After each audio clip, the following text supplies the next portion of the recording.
with Charlotte Hawkins. Hello, good morning to you. It's Monday morning at 6 o'clock. We're with you all the way through until 9 with Susanna and Adil here from 6:30.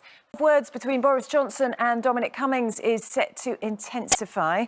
The former advisor is expected to challenge the Prime Minister's handling of the pandemic when he gives evidence to a Commons committee next month. Meanwhile, Britain's most senior civil servant, Cabinet Secretary Simon Case, is due before MPs today. He will reportedly say Mr Cummings has not yet been cleared of leaking plans for a second lockdown last autumn. The government looks set to get even more bitter, doesn't it? That's right. Life-saving oxygen machines and ventilators from Britain are on their way to India after the country's health service was overwhelmed by a devastating surge in coronavirus cases. Bangladesh has closed its border with India this morning to prevent the virus spreading further. A warning that Tom Barton's report contains some upsetting images. Well, let's go live to Delhi now, and correspondent Neha Poon. Families for anyone affected by this. We know obviously countries are pledging aid to try to help. How are people there feeling? Do they feeling they're getting enough support from the government? Now, the former Post Office chief executive, Paula Venables, is to leave her role on the board of the home furnishings retailer Dunelm. It follows the IT scandal which led to the wrongful convictions of 39 former sub-postmasters. Pubs, restaurants and cafes in Scotland can reopen from today as lockdown restrictions continue to ease.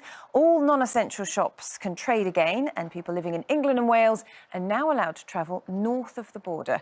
Well, Juliet Dunlop, milestone in the lifting of COVID restrictions in Scotland from today. Well, meanwhile, to the Oscars, which took place overnight, and 83-year-old Sir Anthony Hopkins has become the oldest ever winner of a Best Actor Academy Award for his performance in the psychological drama The Father.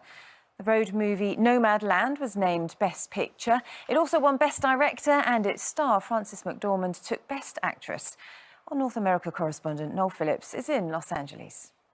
And more highlights from the Oscars are coming up. In the meantime, let's take a look at the weather. Laura's here. Laura, thanks very much. Well, good morning. Britain's here all the way through till 9. Susanna and Adil will be here from 6:30. And the Prime... That's to come. But first, let's get the news, travel and weather where you are. See you in just a moment.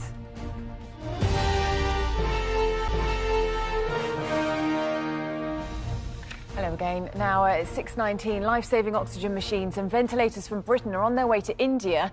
It comes as Prime Minister Narendra Modi says the country has been shaken by a storm of COVID cases, with rates breaking world records for a fourth day in a row.